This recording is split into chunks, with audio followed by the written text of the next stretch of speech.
But first tonight, it is always impressive to come across someone who has done two unrelated jobs in life at a very high level. It's even more impressive when those two jobs are about as different as they could possibly be. Charles Farrell is a perfect example of that type of two-track high achiever. His career path doesn't sound believable, but it's true. And it began when he got his first paying job as a musician at the age of 12. Initially, I was offered a job playing electric bass in a rock and roll band. So that's what I did, and I hadn't actually picked up a bass before. 3 days after I got the bass, I had a job. And then I wound up playing with a group that became Tavares.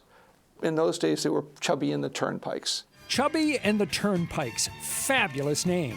But yes, a few years later, that band morphed into this group, Tavares, and hit the charts with some quintessential 70s music.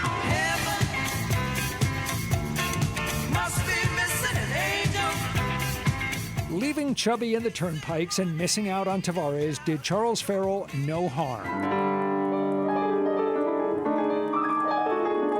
He moved on and quickly found steady work as a jazz pianist.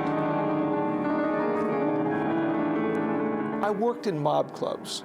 I didn't just work in mob clubs. I also was the musical director of the Charles Playhouse, which is was an upscale gig. But it was interesting because the mob clubs paid more than jazz clubs, and I was interested in making a living. I had, I had people I had to support, and so yeah, I met some very, very interesting characters. In the early 70s, Farrell was earning $30,000 a year as a musician, more than $200,000 in today's money. He became friends with some of those mobsters, and his life soon took a dramatic turn.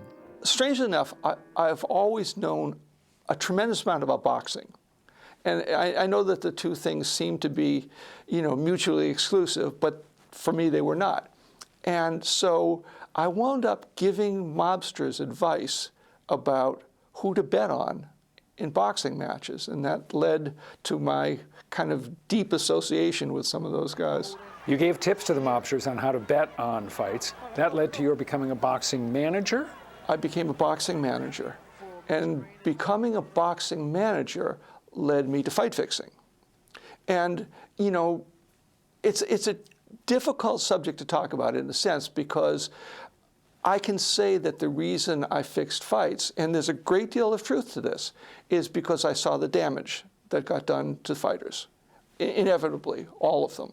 And I thought, well, if there's a way to forestall that, or, it's only forestalling, it doesn't end it, I'll do that.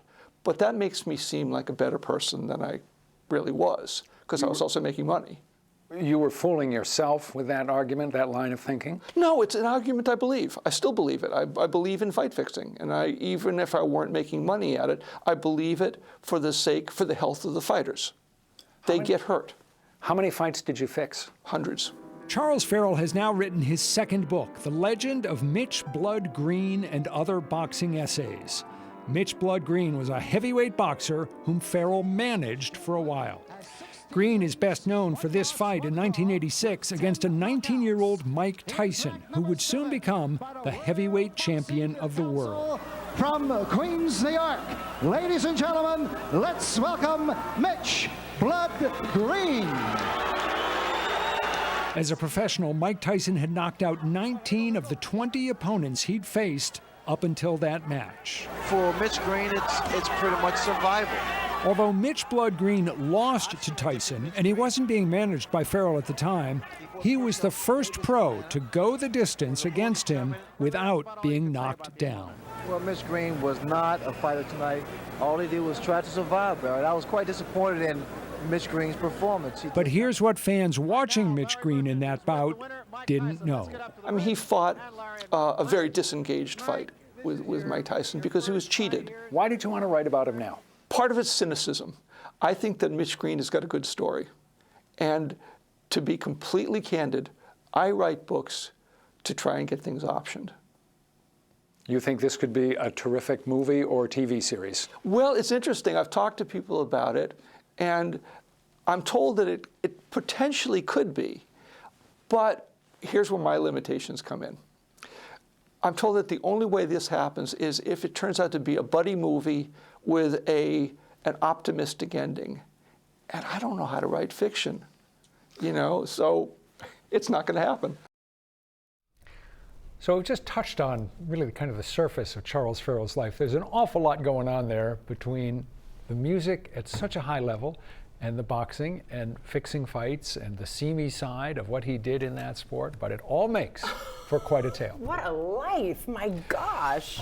This is Charles Farrell's second book. His first one is a memoir called Low Life, which contains more stories about his experiences in boxing and music.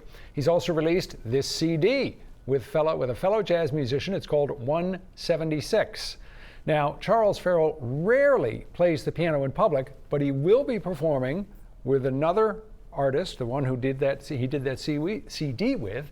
That'll be happening in Maine on Saturday. Their recital will be at the Portland Conservatory of Music. We have more information in the 207 section of our website and our app. That, I bet, is going to be a really good show.